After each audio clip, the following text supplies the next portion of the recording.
তোমাদের পয়সা দিয়ে দেবো। আচ্ছা ঠিক আছে, ওই পয়সা আমি দেবো, আমার ভাই বোন দেবে না, আমি দেবো। আমরা আমাদের পয়সার কোনো প্রয়োজন নেই, ঠিক আছে। আপনি যদি সেফটি মানে ফালতু লোক 2 টাকা এগো না, ফালতু লোক। আমি এই দেশে এত কষ্ট করে এসেছি কি বাংলাদেশে ফেরত যাওয়ার জন্য? জি না জানে না।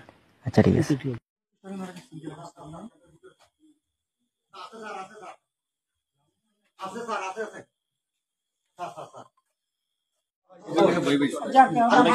বিচারপতি শামসুদ্দিন চৌধুরী মানিক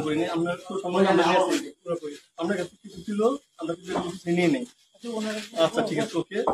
কোন সমস্যা হলে বলবেন, আমরা কেউ পালান হবে না, ঠিক আছে? আপনি পালান কেন? না পালাবো, আমাকে মেরে ফেলতে কেউ মারবে না, কেউ মারবে না। আপনি বলবেন গাড়ি জনম না, তখন একটা শৃঙ্খলা ছিল তো, আমরা তাকে জনম পাসপোর্ট ওই ব্যাগের ভিতরে দেখেন তো আছে কিনা, পাসপোর্ট ওইটা নিয়ে আমি ই করতেছি নাকি? পাসপোর্ট তো হারিয়ে গেছে বলছে। তোমরা কাপড় লাগাও না।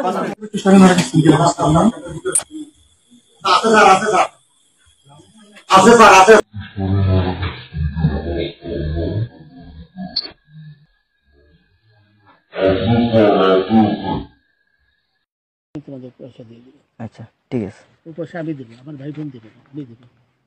আমরা আমাদের পয়সার কোনো প্রয়োজন নেই, ঠিক আছে। আপনি যদি সেফটি মানে ফালতু লোক 2 টাকা এগো না, ফালতু লোক। আমি এই দেশে এত কষ্ট করে এসেছি কি বাংলাদেশে ফেরত যাওয়ার জন্য? জি না জানে না। আচ্ছা ঠিক আছে। বাড়ি মুন্সিগঞ্জ, মুন্সিগঞ্জ। নাম জিজ্ঞেস করবেন। আমার নাম বিচারপতি শামসুদ্দিন চৌধুরী মানিক। বিচারপতি শামসুদ্দিন মানিক, মানিককে হাইকোর্টের যদি কয়েকদিন আগে করছো চ্যানেল আইটি মানিককে, ছেলেকে। হ্যাঁ হ্যাঁ। সেই মানিক আমার নাম হলো বিচারপতি মানিক, বাড়ি মুন্সিগঞ্জ। আপনার পিতার নাম? পিতার নাম মরহুম আব্দুল হাকিম চৌধুরী। আব্দুল হাকিম চৌধুরী, গুড। জি। আপনি এই যে পালাইতেছেন কেন বলেন? ভাবে পালাইতেছি। কার বইয়ে? আর প্রশাসনের ভাবে। প্রশাসনের বইয়ে? ওই একটা মেয়ে যে বলছিলেন যে ইয়ের বাচ্চা দীপ্তি চৌধুরী। এটা আমি খবর চাইছি। এই নামটা বলা হবে না, নামটা বলা হবে না। আমি বলি আপনাকে, হ্যাঁ হ্যাঁ কিসের? আমি তো কত রুগী নেন মিডিয়াতে তো খুব সুন্দর। আচ্ছা আচ্ছা শোনেন, একটু শোনো। আপনার কাছে এই মুহূর্তে এরা যখন ধরছে আমাদের প্রতিনিধি, কি কি ছিল সাথে?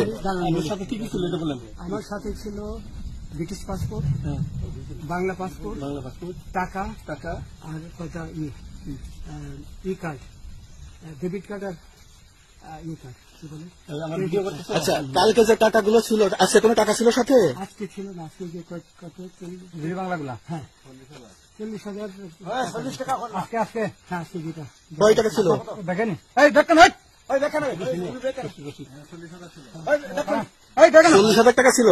কালকে যে দুজন টাকা নিচ্ছে ওদের কাছে কত টাকা ছিল? 60-70 মতো। 60-70 লাখ। আচ্ছা